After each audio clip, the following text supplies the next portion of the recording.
Hello everyone. My name is Sarvangi Shah, and I head the product development at Gush Beauty.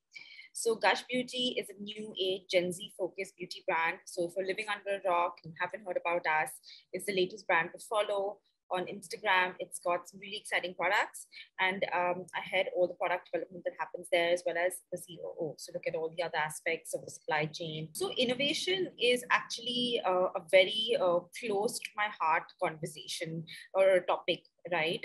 Because I think that it's such a fantastic and marvelous time to be in India, because I've seen the brand scale at such a quick and such a fantastic level that it's been truly fascinating to be a part of this industry in the last 4 or 5 years.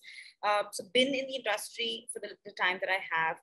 What I've really seen is that innovation has been really the key to success, whether it is innovating in terms of ingredients, or whether it's a format, or whether it's a formula, or whether it's really delving deep into each aspect of product.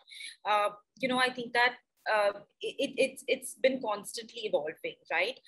And the consumer, I think today in India, is just lapping up innovation. They're ready to take on different products. They're open to trying on different distribution models. They're open to trying out subscriptions. They're open to trying out lots of different things, right? Which I think the consumer wasn't ready 5, 6 years even ago. So it's been fantastic in terms of to innovate for India, because the consumer is ready for it and the consumer is excited for it, right? And what's great about the story of innovation at this point, especially in the beauty industry, is that consumers want a reason to switch from what they're using currently, which may be a foreign brand or anything else, to work. They're really excited when they see an Indian brand really making an impact and doing innovative things. Because a lot of the times in the past, we've seen an Indian brand just sort of copying certain trends, or just sort of not really adding value, right? But I think first time today we see Indian brands that are really, really adding value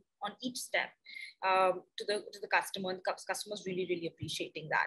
So has it been a hard, easy, or difficult journey? I would say it's been an exciting and an interesting and an absolutely fantastic process, because there's just so much that's coming up in the space. Another thing that's very good from an innovation perspective is that manufacturers in the supply chain today is abreast with how quickly things are changing, and the trends can change even in 8 weeks.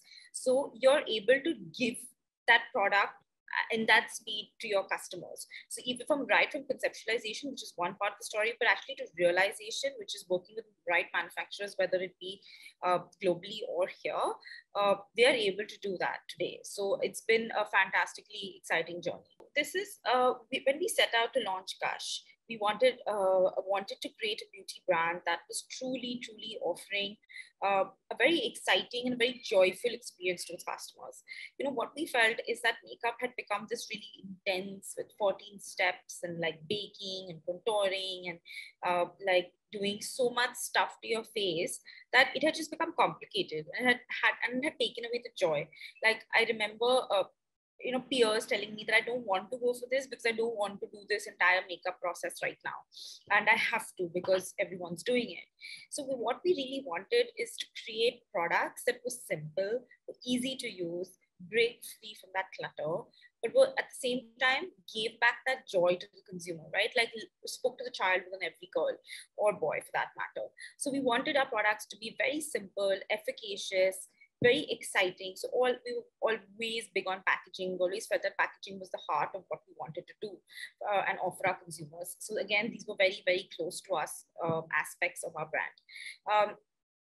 Other than that, we always felt one thing is that the Indian consumer, whether is not limited to geography anymore, right? Because of the internet, because specifically Instagram. So a lot of Gen Z girls, millennials, baby boomers, you name it, everyone's following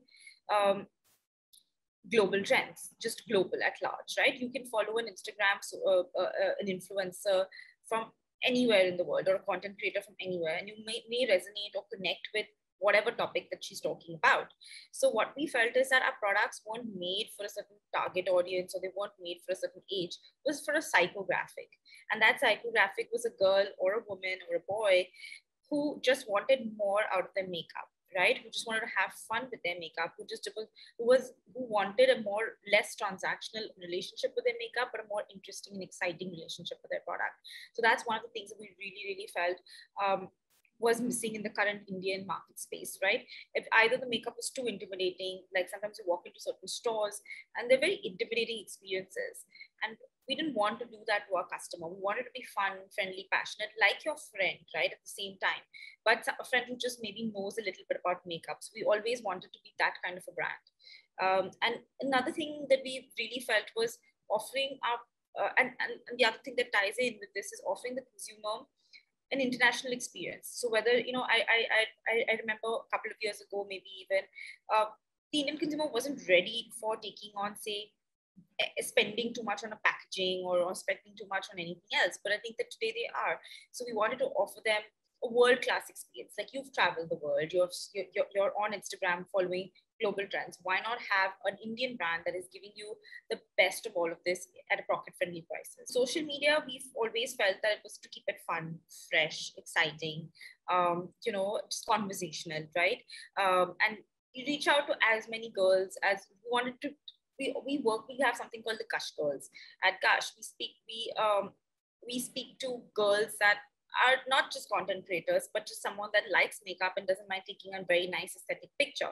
So we always wanted to have our Instagram and our social media extremely consumer focused. So we don't fill it up with graphics that are made by computers, but we try to put as many real girls as we can to talk about their experiences with their makeup products, whether Gush or just otherwise, on our Instagram, so that consumers feel like there's a face to the brand. So I think the D2C space is going to be a very, very exciting space. I think the next 5-6 years maybe are going to be the most pivotal parts for the D2C space. I think there's going to be an influx of brands in the next coming years, and it is to be seen who's going to sort of survive and who's going to really acquire who, because that is also going to be another thing where I think we're going to see a lot of mergers, we're going to see a lot of acquisitions, we're going to see some companies may fail, and we're going to see a lot of companies that will rise. So we will see, but we will see this is the era of the D2C space for beauty, especially in India, even globally. But for sure, we will see a big surge in demand, even from the consumer side as well as from the PE or the VC side of things. So we will see, or investment side of things, we will see a lot of this really exploding in the next couple of years.